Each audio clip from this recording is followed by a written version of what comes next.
Jawaban yang menyampaikan tidak pernah tidak mengakui, tidak tegas mengatakan bahwa Reza itu adalah anak saya kandung, itu tidak pernah.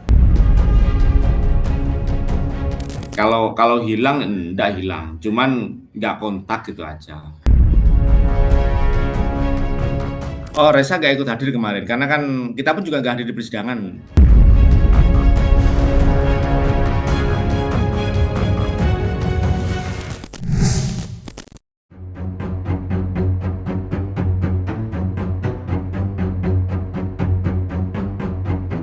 Lama tak terdengar kabar perkembangannya, kisruh sengketa hukum berbentuk gugatan perdata yang melibatkan selebritis Denada dan sang putra, Reza Rizky Rosano, ternyata masih terus bergulir hingga detik ini.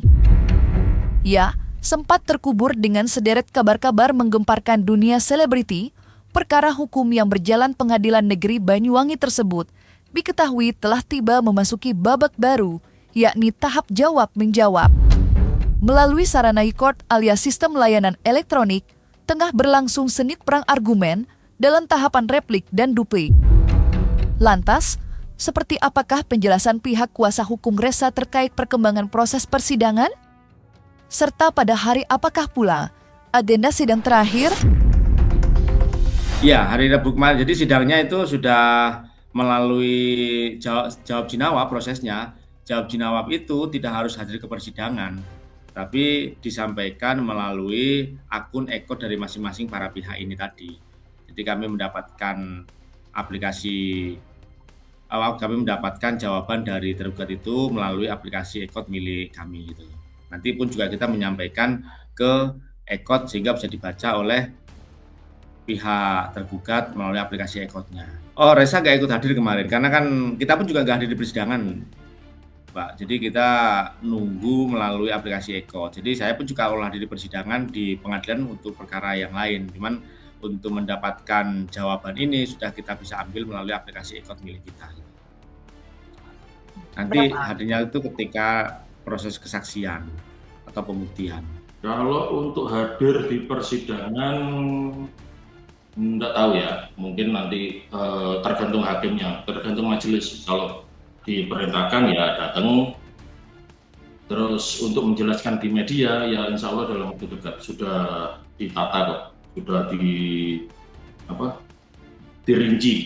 Kalau hitung-hitungan ya, Rebu depan itu masih replik, Rebu depannya lagi setelah replik itu duplik, setelah duplik itu ada putusan sela kayaknya nantinya. Putusan sela karena mereka mengajukan eksepsi gitu, eksepsi kompetensi absolut sama kompetensi relatif gitu. Kalau eksepsinya itu dikabulkan, ya berarti kita mengajukan gugatan ulang gitu. Kalau toh eksepsinya itu tidak dikabulkan, ya kita lanjut ke pembuktian pokok perkara gitu. Karena ada beberapa hal yang memang perlu kita buktikan nanti terkait dengan dalil yang kita sampaikan dan juga bantahan yang disampaikan oleh tergugat.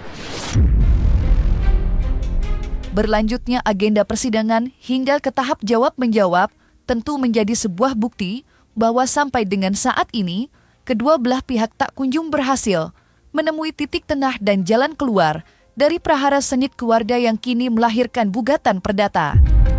Padahal dalam sederet kesempatan sebelumnya, kedua belah pihak sama-sama mengakui tidak pernah menutup pintu damai atau mediasi di luar persidangan. Namun apa mau dikata, apapun bentuk dari Denada pasca membagikan pengakuan di sosial media, sama sekali tidak terrealisasi. Setidaknya, itulah yang diungkap oleh Firdaus, selaku kuasa hukum Reza. Tidak ada kelanjutan dan juga perlu dicatat juga ya, nampaknya pun juga perlu digarisbawahi. Penggugat ini kan ada 3 dan ketiganya itu pun juga memiliki petitum ataupun memiliki permintaan yang berbeda gitu. Reza minta pengakuan, lah dari pihak tergugat 2 dan tergugat 3 pun juga minta ganti rugi. Karena ini kan gugatan perbuatan melawan hukum, jadi kita minta ganti rugi. Reza mendapatkan pengakuan, itu kan secara normatif kan baru disampaikan melalui jawaban. Dan itu pun jawabannya itu pun juga tidak menegaskan bahwa Reza itu adalah anaknya. Namun hanya menyampaikan sejak awal tergugat ini tidak pernah tidak mengakui Ressa sebagai anaknya. Nah, kan itu kan penyampaiannya kan. Itu. Jadi tidak tegas kami mengatakan itu, kami membaca itu. Ya, itu kan mulai dulu, kemarin juga tak sampaikan.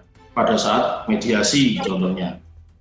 Pada saat mediasi kan kita sebetulnya mending kan janjian ketemu, terus saling introspeksi, terus enaknya baiknya gimana. Jadi dalam jawabannya hanya menyampaikan, tergugat ini mempertegas jawaban singkat, namun dapat menjelaskan secara keseluruhan, yakni tergugat ini tidak pernah tidak mengakui Alressa Rizky Rosano tergugat satu sebagai anak kandung tergugat, gitu. Jadi penyampaian seperti itu ya tidak apa-apa sih, itu hak mereka gitu. Nanti akan kita tanggapi dalam repliknya nanti.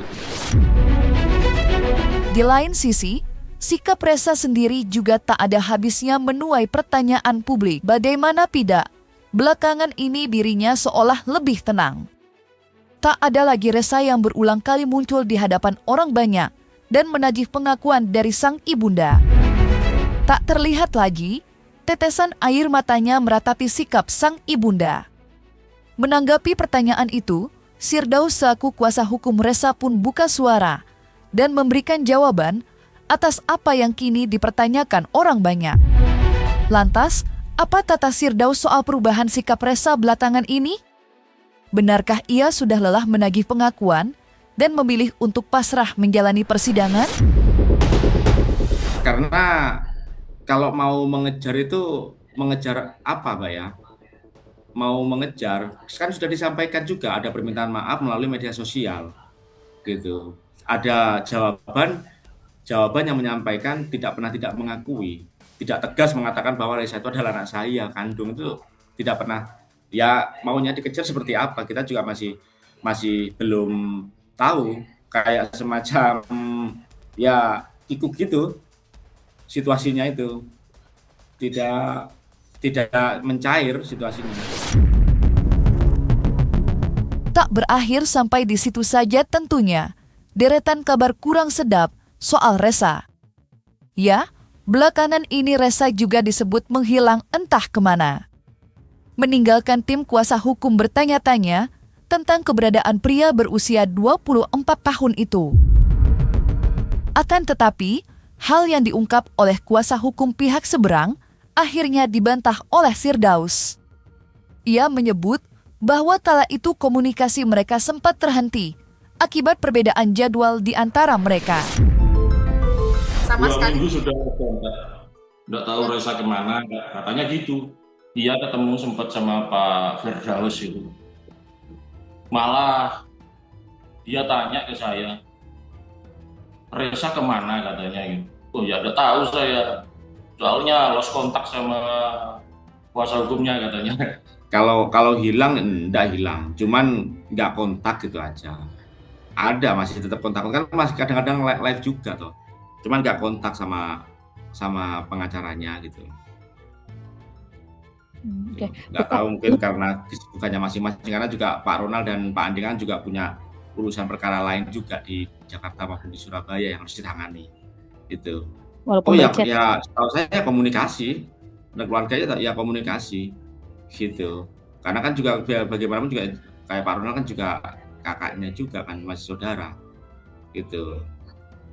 Dari Ressa ada kalau saya yang jarang komunikasi, saya kalau nggak penting banget gitu. Sebelum adanya jawaban dari Firdaus, isu menghilangnya Ressa sempat bergulir liar kemana-mana. Berbagai spekulasi macam-macam lantas berhembus kencang di jagat maya. Ditambah lagi, terdapat ucapan-ucapan pihak kuasa hukum Denada yang sungguh mencolok perhatian. Salah satunya tentang pengakuan mereka bahwa Denada sejatinya tak sekalipun lalai dalam mengirimkan uang naskah untuk Ressa, di mana pembiayaan terhadap Ressa semuanya diatur oleh almarhumah Emilia Konkesa selaku ibunda dari Denada. Menanggapinya, Firdaus pun enggan berkomentar detail. Ia hanya memberi penegasan bahwa semua ATM mereka buka di tahap pembuktian persidangan perdata. untuk biaya resa mulai kecil itu sudah diberikan semua. Nanti Mbak Denada pas press conference menjelaskan semua kok, secara gamblang, secara detail, menunjukkan bukti-buktinya juga. Terkait dengan biaya-biaya, mereka menyampaikan dalam jawabannya itu sudah diberikan mulai Resa baru lahir melalui almarhumah ibunya. Nah, itu kan juga harus dibuktikan gitu. Karena kalau toh memang itu ada, ya monggo disampaikan di persidangan. Karena klien kami pun juga dalam membuat gugatan ini, kita tahu kan ini kan semuanya saudara. Jadi hal-hal yang kira-kira tidak pas, apalagi kebohongan-kebohongan, kita tidak mungkin mau menyampaikan itu. Karena banyak yang melihat, banyak yang tahu. Kalau toh memang kita itu mendapatkan kontribusi ataupun mendapatkan hak yang diberikan oleh tergugat, tidak bisa dibohongi. Tetangga pun juga bisa jadi tahu gitu. Tapi kalau kita tidak menerima, ya saya rasa semua pun juga tahu gitu. Tinggal kita nanti pembuktian di persidangan nanti gitu. Terlepas dari sorotan tajam ke arah Resa, pihak Denada sebenarnya telah melakukan beberapa langkah di luar persidangan. Diketahui, sejak membagikan pengakuan bahwa Resa merupakan putranya, Denada sudah beberapa kali berkonsultasi dengan pihak notaris. Seolah menyanggupi permintaan Resa terkait pengurusan legalitas statunya di mata negara. Lantas bagaimanakah pihak Resa menyikapi aksi Denada yang dikabarkan sudah berkonsultasi dengan notaris? Serta apa sebenarnya alasan jelas Denada berkunjung ke notaris? Denada tuh pernah cerita juga, dan dia kan juga memang seperti aku bilang juga, Dena tuh dia cerita sama aku sekarang tuh memang lagi kemarin sempet konsultasi sama notaris karena Denada sangat concern dengan masa depan anak-anaknya gitu sih. Jadi aku rasa Denada saat ini tuh sangat ingin merangkul anaknya. Kalau masalah dokumen-dokumen itu kan pasti diurus sama Mbak Denada. Kalau Resa, kalau tanya masalah kewarisan itu namanya ngelunjak atau gimana ya, sudah di luar batas. Saya ingatkan, bukannya ini saya luruskan. Anak tanya warisan kepada orang tua sama aja kayak doain orang tuanya meninggal. Kita ngomong waris itu orangnya meninggal.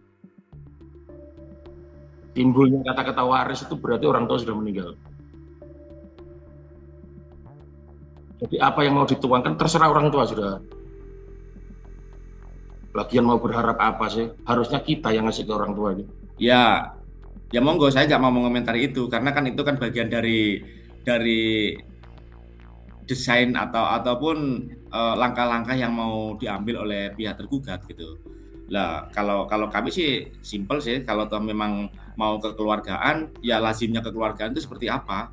Maunya mengakhiri persoalan, ya lazimnya mengakhiri persoalan itu seperti apa? Saya rasa semua orang sudah tahu kok.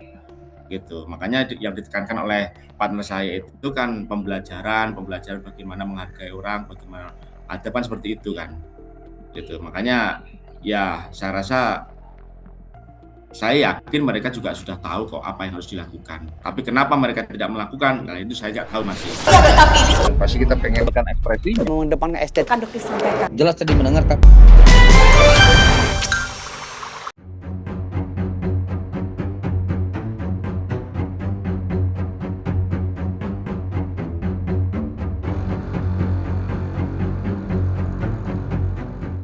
Nah, selesai sudah, Cumi Lovers.